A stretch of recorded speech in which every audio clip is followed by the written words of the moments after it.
The gospel very often is about addition by subtraction. It's very often about accomplishing more by doing less.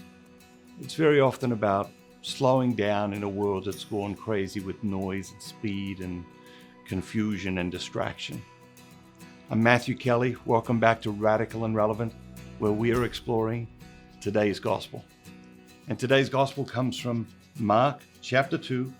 One Sabbath, he was going through the grain fields, and as they made their way, his disciples began to pluck ears of grain.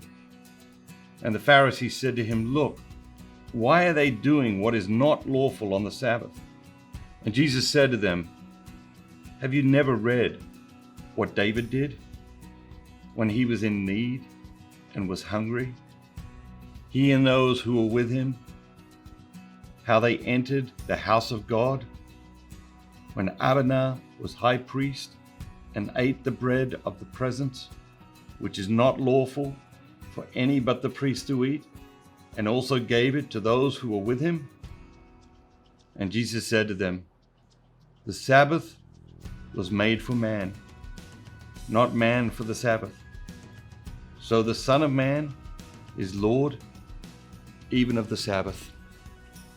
So we're looking for a word, a phrase, an idea, and a virtue.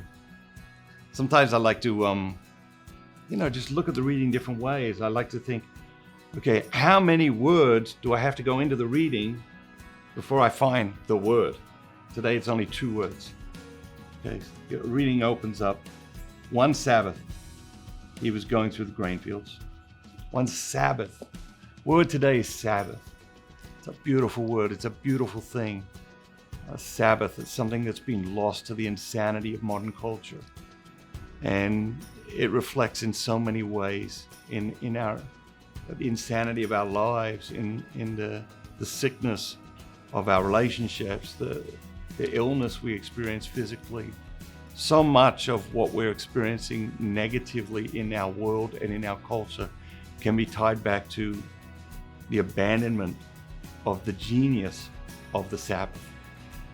The other thing I like to do sometimes, if I'm looking for a word or a phrase or an idea in a reading, sometimes think, okay, what word is repeated most times in this scripture? And in this scripture, the word Sabbath appears 5 times.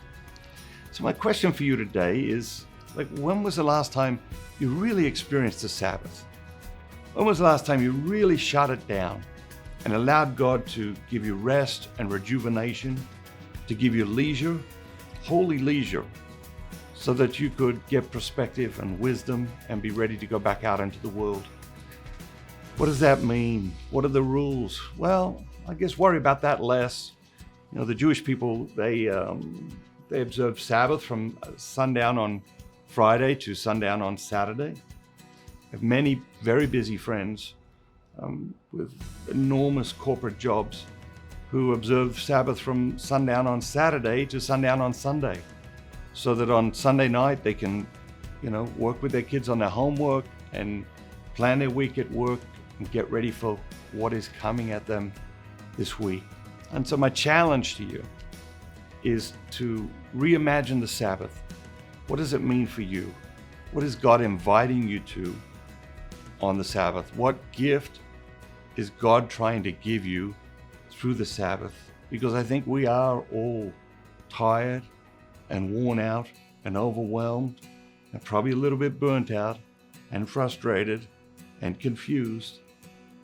And the clarity and the rest that we yearn for will be given to us through the Sabbath. And so I invite you, challenge you to rethink the Sabbath today. Have a great day, and remember, do not just be yourself. Be the very best version of yourself, all that God created you to be.